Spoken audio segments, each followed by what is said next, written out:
ناظرین، 22 اپریل 2025 کو Indian occupied Kashmir میں ہونے والے پہلگام حملے کے بعد پاکستان اور انڈیا ایک بار پھر جنگ کے دہانے پر کھڑے ہیں۔ نیوکلیئر پاور سے لیس دونوں ممالک کے درمیان اس سے پہلے بھی 3 مرتبہ جنگ ہوئی ہے۔ اب اس صورت میں اگر ہم ان دونوں ممالک کے فوجی قوتوں کا موازنہ کیا جائے تو کس ملک کو برتری حاصل ہے؟ تو یہ جاننے کے لیے سب سے پہلے ہم بات کریں گے دفاعی بجٹ اور افواج کی تعداد۔ ایک رپورٹ کے مطابق 2024 میں انڈیا نے دفاع پر پاکستان کے مقابلے میں 9 گنا زیادہ رقم خرچ کی۔ اسی رپورٹ کے مطابق 2025 میں انڈیا نے اپنے دفاع پر تقریباً 86 ارب ڈالر کے برابر رقم خرچ کرنے کا منصوبہ بنایا ہے، جبکہ پاکستان نے 2024-25 کے مالی سال کے لیے مسلح افواج کے لیے 10 ارب ڈالر سے زیادہ رقم مختص کی۔ گلوبل فائر پاور کے مطابق انڈیا کے پاس اس وقت زمینی فوج کی تعداد تقریباً 22 لاکھ اہلکار ہے، جبکہ فضائیہ کے ارکان کی تعداد 3,10,000 اور بحریہ کے اہلکاروں کی تعداد 1,02,000 ہے۔ اور ٹوٹل فوجی اہلکار کی بات کی جائے تو اس وقت انڈیا کے پاس تقریباً 26.5 لاکھ ہے۔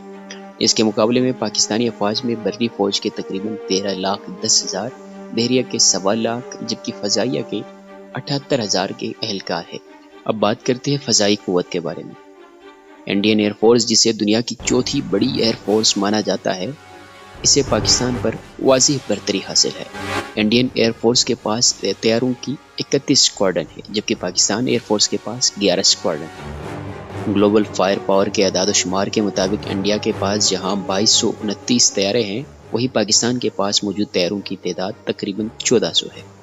ان میں سے اگر جنگی طیاروں کی بات کی جائے تو پاکستان کے 418 طیاروں کے مقابلے میں انڈیا کے پاس 643 جنگی طیارے ہیں۔ پاکستانی ایئر فورس کا سب سے کارآمد ہتھیار 2 طیارے ہیں، جن میں امریکہ سے حاصل کردہ F-16 اور چینی مدد سے تیار کردہ JF-17 تھنڈر ہے، جبکہ انڈین ایئر فورس کا سب سے کارآمد ہتھیار فرانس سے حاصل کردہ رافیل طیارہ ہے۔ جوہری اسلحے سے لیس ہونے کی صلاحیت رکھنے والا رافیل طیارہ فضا میں 150 کلومیٹر تک میزائل داغ سکتا ہے، جبکہ فضا سے زمین تک مار کرنے کی اس کی صلاحیت 300 کلومیٹر تک ہے۔ اور مزے کی بات یہ ہے کہ اتنی ساری کوالٹیز ہونے کے باوجود یہ پاکستان کے F-16 کا مقابلہ نہ کر سکا۔ اب بات کرتے ہیں بری قوت کے بارے میں۔ ٹینکوں کی بات کی جائے تو گلوبل فائر پاور کے اعداد و شمار کے مطابق پاکستان کے پاس کل 2672 اور انڈیا کے پاس اس سے 1.5 گنا زیادہ یعنی 4200 ٹینک موجود ہے۔ اب بات کرتے ہیں دونوں ملکوں کے میزائل پروگرام کے بارے میں۔ پاکستان کے میزائل پروگرام میں شارٹ رینج میں ابدالی، غزنوی، رات، بابر اور شاہین 1 شامل ہے، جبکہ میڈیم رینج میں غوری، ابابیل اور شاہین 2 اور 3 شامل ہے، اور ان کی زیادہ سے زیادہ رینج 2700 کلومیٹر ہے۔ جبکہ انڈین میزائل پروگرام کی بات کی جائے تو 8000 کلومیٹر تک رینج کے میزائل موجود ہے۔ جہاں تک بات بحری قوت کی ہے تو انڈیا کو پاکستان پر بحری بیڑوں کی صورت میں برتری حاصل ہے۔ انڈیا کے پاس 2 طیارہ بردار بحری جہاز ہیں، اس کے برعکس پاکستان کے پاس کوئی طیارہ بردار بحری جہاز موجود نہیں۔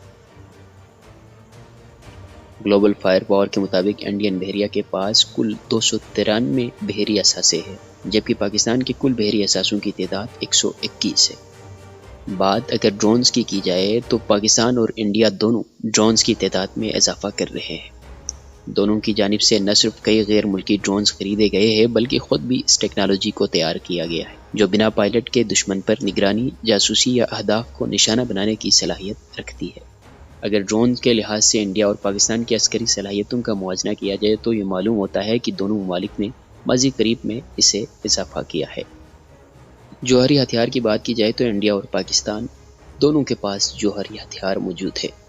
جہاں انڈیا کے پاس تقریباً 172 ایٹمی وار ہیڈز ہیں، وہی پاکستان کے پاس ایسے وار ہیڈ کی تعداد اندازتاً 170 ہے۔ لیکن ایک بات یاد رکھے کہ اتنا کچھ ہونے کے باوجود انڈیا پاکستان کے مقابلے میں ہر جگہ پر ناکام رہے ہیں۔